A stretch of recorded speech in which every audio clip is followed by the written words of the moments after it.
Muito bem, já de volta, mais um programa Café com Leite especial. Para que aproveitar pouco dos outros? Quando já que vai aproveitar, tem que aproveitar para a pessoa enjoar e nunca mais voltar. É o que nós fizemos com o doutor Cristiano Rodrigues, que está de volta ao Café com Leite. Por quê? Porque ele está aqui em Vitória, ele veio para participar da Semana Jurídica, que é uma parceria da Faculdade Docton com o curso Imperium, e nessa parceria o curso Imperium trouxe, dois professores, dois advogados, o Cristiano Rodrigues, que está conosco ontem e hoje, e também o professor e advogado André Barros. Então essa parceria deu um lucro fantástico, porque o Café com Leite foi divulgado, o assunto foi divulgado, quem assistiu gostou muito, eu recebi elogios pelo convidado, um assunto assim em pauta, Mas hoje também não vai deixar de ser um assunto interessante, porque nós vamos falar sobre um assunto que está em pauta aí, não é isso? Está em voga, todo mundo comentando, um assunto polêmico. A igreja é contra, só que eu vou mandar todas as crianças com problema para a porta da igreja para ver se eles tomam conta. Ou a igreja, então, não se preocupa com o sofrimento dos pais ou das próprias crianças. Eu estou falando dos fetos anencefálicos, Das crianças que vão nascer, caso nasçam, sem cérebro. Será que nasce? Eu posso falar que elas nascem? Ou elas não nascem? Como é que funciona? Mas se isso não é aborto, a parte criminal, como é que funciona? Esses e outros assuntos nós vamos comentar agora com o especialista, professor e advogado Cristiano Rodrigues, mais uma vez no Café com Leite. Bom dia, Cristiano Rodrigues. Bom dia, é um prazer enorme estar de volta e poder debater mais um assunto tão importante, tão polêmico, não menos polêmico do que o problema dos crimes de trânsito. Eu acho até que mais polêmico porque envolve um viés religioso também, opinião social, religiosa, cultural e principalmente jurídica. Então, é um prazer enorme estar de volta para poder debater mais esse tema tão importante. Professor Cristiano Rodrigues, agora eu quero a opinião do professor, que o professor, ele pode dar a sua conotação, ele pode dar o seu entendimento, o advogado às vezes tem que seguir a lei só e tal, mas o professor pode, e deve. Qual a sua opinião sobre essa recente decisão do STF em permitir, em certos casos, não é isso, o aborto no caso de feto anencefálico? Olha, falando do ponto de vista jurídico, e na verdade eu vou me preocupar em falar sobre isso, porque opinião pessoal, opinião religiosa, opinião cultural, como a gente falou, cada um pode ter a sua, e deve ter a sua, e defender seu ponto de vista. Aqueles que aceitam o aborto independente da anencefalia, os que são contra, a visão da Igreja Católica, mas juridicamente o STF está coberto de razão no que fez. Tecnicamente, quando se fala do anencéfalo, se fala de um feto sem cérebro e, portanto, que tem, para que o seu funcionamento orgânico exista, que estar ligado à mãe.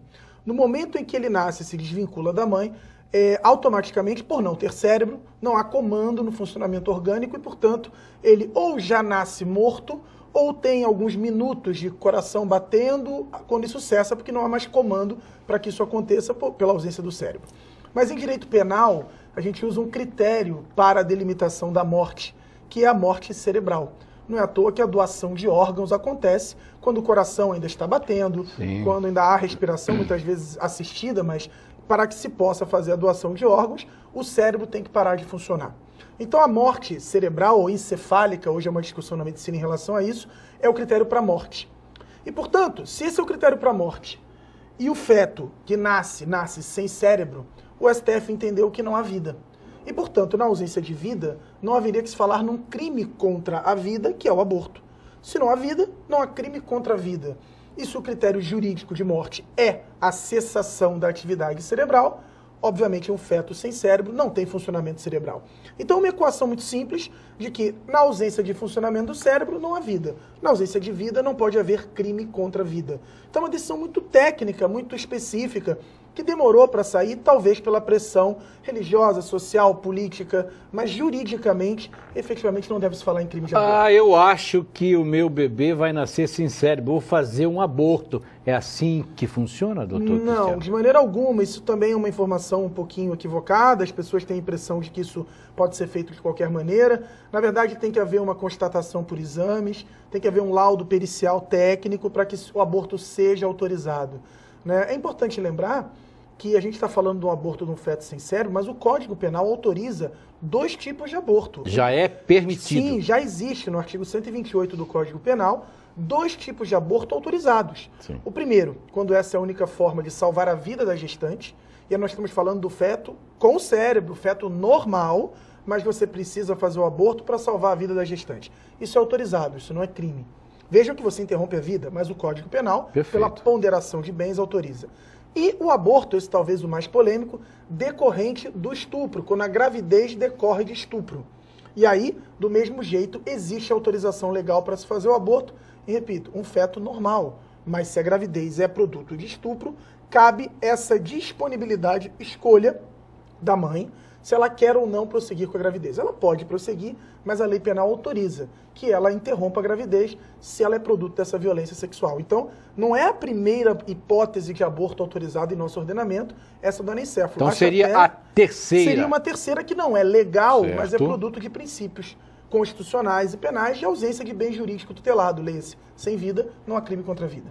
As pessoas podem achar que o STF julgou da cabeça deles somente.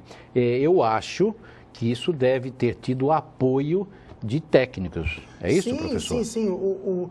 Houve, inclusive, em alguns votos, a gente viu o voto misto Marco Aurélio, por exemplo, um voto extremamente embasado em laudos médicos, né, demonstrando, né, as formas como se detecta a anencefalia, o percentual de certeza dessa anencefalia quanto ao feto, né, a questão do funcionamento cerebral como critério de morte. Então houve um grande estudo médico, científico, que apoiou essa visão para dar toda a segurança de que realmente não há cérebro, que realmente tem que ser demonstrado e comprovado, e de que o feto sem cérebro, para o direito, não é vida. Ele não tem vida autônoma. Se a morte cerebral é o critério de morte, feto sem cérebro não teria vida. Eu quero daqui a pouquinho, depois dos comerciais, buscar um outro assunto que eu lembrei agora.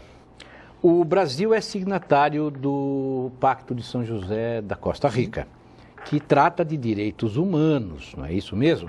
Não é tido como norma constitucional, que é a única norma que é tida como constitucional, é a dos portadores de deficiência física. Mas ela é uma norma infraconstitucional, ou supralegal. Então, daqui a pouquinho, eu quero conversar com o doutor Cristiano Rodrigues a respeito se o Brasil tivesse entrado nessa seara de permitir um aborto e fosse contra os direitos humanos, o Brasil teria que responder perante a corte. Não é isso mesmo?